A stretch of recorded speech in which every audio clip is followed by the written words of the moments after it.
Plotting a novel can be a pain. I should know, I've done it half a dozen times. You want your story to hit all the right beats, but not feel formulaic. The simplest of story structures can be too bare bones, and the most complicated too overwhelming. I've experimented with a lot of different outlining methods over the years, but the Save the Cat beat sheet has become my favorite. I've used this story structure to plan novels and novellas, including my current work in progress, which is the most complex story I've ever written. I love this story structure because it feels like the perfect balance between detail and simplicity. It gives you a clear roadmap for plotting a story, while leaving enough room to avoid rigidity. Save the Cat has its origins in film. Screenwriter Blake Snyder originated the beat sheet, which he shared in his book of the same name. That book happened to come out the same month I was born, so maybe that's why I have a particular affinity for it. The book spawned a litter of sequels, including Jessica Brody's Save the Cat Writes a Novel. I'd recommend reading any of the books, this one in particular for novelists. The principles of good storytelling are near universal, so while the beat sheet was originally developed for screenplays, it's perfectly suited for writing novels. Save the Cat consists of 15 story beats, divided between 3 acts.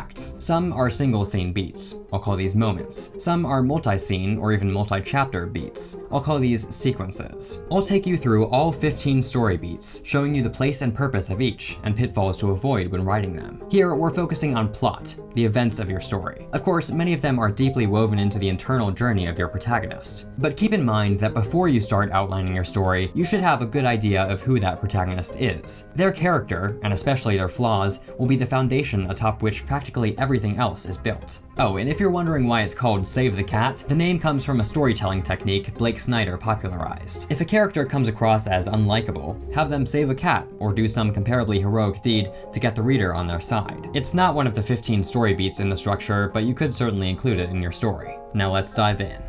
Act 1. 1.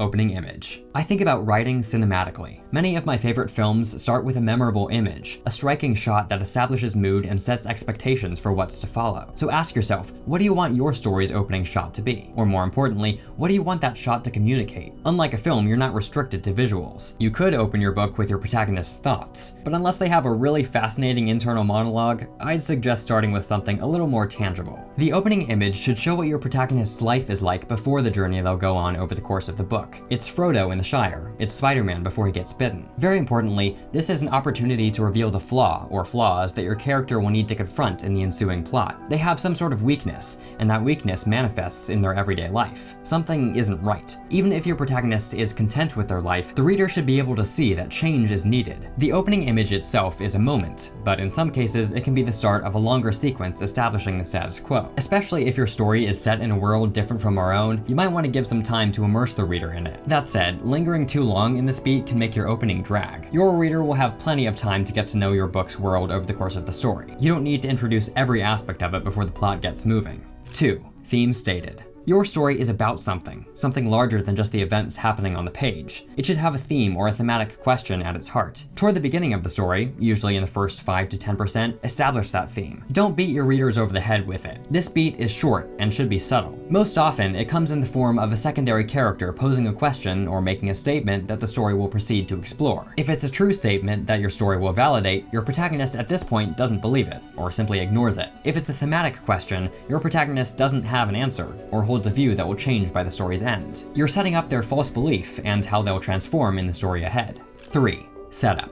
The setup lays the groundwork for everything that's to come. This is a sequence that technically encompasses the previous 2 beats. It typically lasts for the first 10% of your story. The most important things to establish are your protagonist, specifically their goal and their primary flaw, other important characters, how your protagonist's flaw negatively affects them and characters around them, and the general status quo for your protagonist. The setup can often be the most boring part of a story, since the plot hasn't fully kicked into gear yet, which is why it's important that your protagonists have a goal they're actively pursuing. Their goal doesn't have to be particularly exciting. Maybe they just want some peace and quiet, but it should cause them to take some action that will give your setup momentum. 4. Catalyst. You know I love this beat because I named a book after it. Not really. The catalyst is one of the defining moments of your story. It's the first major event, when something changes that sets the main plot into motion. Something happens that forces your protagonist to change course. This isn't an internal decision that comes out of the blue. It's something external that takes them by surprise. Usually, it's bad news. Your protagonist suddenly finds they're in a life or death situation, or a tragedy upends their life. Sometimes, it's something that appears to be good, but disrupts the status quo in a challenging way. Whatever the case, this event can't be ignored. It will change your protagonist's life, and chances are they're not happy about that. So next, they need to decide what they're gonna do about it. 5. Debate. After the shock of a catalyst event, your protagonist is faced with several options for how to proceed. Depending on their character, they might do everything in their power to restore the status quo, to undo the effects of the catalyst. But Pandora's box has been opened. You can't put the toothpaste back in the tube. Insert third cliche here. Even if they recognize the futility in running from change, they'll still resist it. The debate is usually a multi-scene sequence in which your protagonist struggles with how to react, and prepares in any way they can to face the change brought on by the catalyst. Typically, it lasts between the 10 and 20% mark of your story. Alright, enough debate. Time for the real fun to begin. Act 2. 6. Break into 2. This moment is the bridge between the normal world of Act 1 and the changed world of Act 2. Your protagonist has decided how to respond to the catalyst. They've got a plan. Only problem is, it's not a very good one because it's rooted in their internal flaw. Their goal from the beginning of the story is likely the same, but it's expanded to adjust for the change brought on by the catalyst. Their new plan is how they plan to achieve that goal. The break into 2 is an intentional break from the status quo. Your protagonist makes a decision that sets them on a new path. This can often result in a change of surroundings, the introduction of new characters, a new feel to the story. Your protagonist has moved into unfamiliar territory. They're still pursuing their goal, but they've been forced to change how they go about that thanks to the catalyst. 7. B story. The B story is the main subplot of your novel. You can have multiple subplots, but this is the most important one. Often, it revolves around a secondary character who's introduced at the beginning of Act 2. The point of the B story is to complement your A story and add depth to the overall narrative. Often, it provides an alternative viewpoint of the central theme. It might be about a character who challenges your protagonist's false belief, or encourages them to believe it. The B story should have a meaningful effect on the overall trajectory of the plot. Your protagonist learns a lesson from the B story character that influences their actions. The B story will unfold over the course of your novel, but it's introduced in a moment toward the start of Act 2. Again, usually, this is in the form of a new character. 8. Fun and games. Depending on your story, this can be either literal fun and games, or very much not. This significant chunk of your book is essentially the fulfillment of your story's premise. It's the journey, the ups and downs, the overcoming of obstacles. In pursuit of their goal, your protagonist is making strides and experiencing setbacks. Here, you have a choice. This is a long section of your book, so it should have some direction to it. Either your protagonist is on an upward path, where they're making positive progress overall, or they're on a downward path, where their losses are greater than their gains. Decide which direction you're heading, but don't create a straight line up or down. Your protagonist should have wins and losses. Keeping things unpredictable makes for a more engaging read. 9. Midpoint. The midpoint is a game changer. This is a single moment, an event that the entire fun and games sequence has been building up to. If your protagonist has been on an upward path, the midpoint is a false victory. They seem to have won, or be close to winning, but since they're only pursuing their flawed desire and not their deeper need, it's a hollow victory that doesn't set things right. If your protagonist has been on a downward path, the midpoint is a false defeat. They've been beaten down to their lowest point yet. Their internal flaw has led them to suffer and lose. Whichever way you go, the midpoint raises the stakes and proves that your character hasn't overcome their flaw. Something needs to change, soon. Your protagonist hasn't fully changed for the better yet, but they've started to realize that their original plan, and maybe even their original goal, was flawed. To emphasize this, you can have the B story cross over with the primary plotline. Whatever lesson your B story character has been teaching your protagonist is starting to become clearer. Also, since a novel can be kinda long, this is a great opportunity to change things up with a twist. Think of the midpoint like a second catalyst, this time raising the stakes for the journey your protagonist is already on.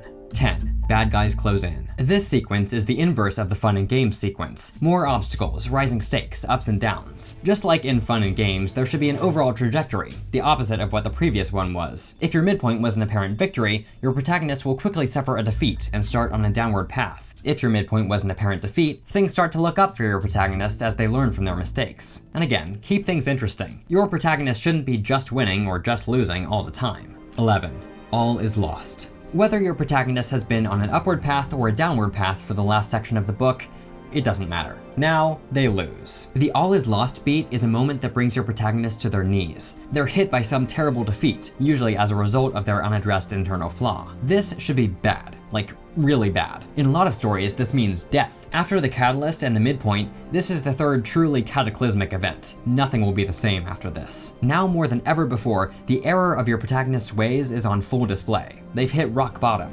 12. Dark Night of the Soul. So understandably, they're kinda sad about that. After the very bad, no fun, all is lost moment, your protagonist needs some time to react. The dark night of the soul is the depressed twin of the debate story beat. How your protagonist reacts depends on their character. They might respond with anger, grief, denial, or all three. Sometimes they attempt to return to the status quo world of Act 1, but find it's impossible to go back to the way things were. Amid all this darkness, your protagonist finds a sliver of light. They have an epiphany, seeing how they need to change or realizing the answer to an important question. They've hit rock bottom, and then they find a ladder. Act 3. 13. Break into 3. As you may have noticed by now, there are a lot of mirrored beats in story structure. The break into 3, just like the break into 2, is when your protagonist makes a defining choice based on their realization. They take action to change the path they're on. And just like that, we're on to the end of things. Time to see if your protagonist has really learned their lesson. 14. Finale. Your protagonist is going to face their flaws head on and attempt to win the fight, both internal and external, once and for all. Buckle up. The finale is a sequence divided into 5 parts and weaves the B story into the main plot. Everything comes together for the climax of the story. Your protagonist knows what they need to do, and they've got a plan to do it. Finale, Part 1. Gathering the team. Your protagonist brings together anything or anyone they need to execute their plan. Finale, Part 2. Executing the plan. Pretty self-explanatory. Usually things look like they're going well. Victory is within reach. Finale, Part 3. The High Tower Surprise. What do you know, victory isn't as easily won as it seemed. Your protagonist has to face an unexpected obstacle or deal with a twist that ruins their plan. Finale, Part 4. Dig deep down. Here's another rock bottom moment. If you thought things were bad before, well, they might just be worse now. The plan has failed catastrophically. Defeat is imminent. It looks like the end. And it could be, but assuming you want to go a more traditional route, this is when your protagonist uses what they've learned over the course of the story to overcome their flaw and rise from the ashes. Their actions are now informed by a true understanding of the theme.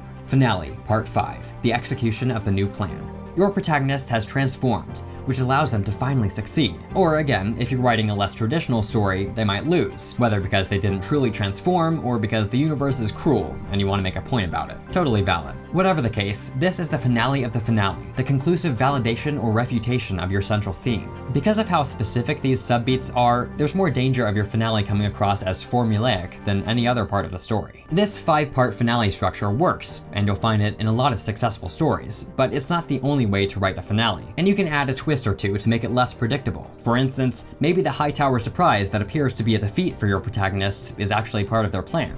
Everybody take a deep breath. We've done it.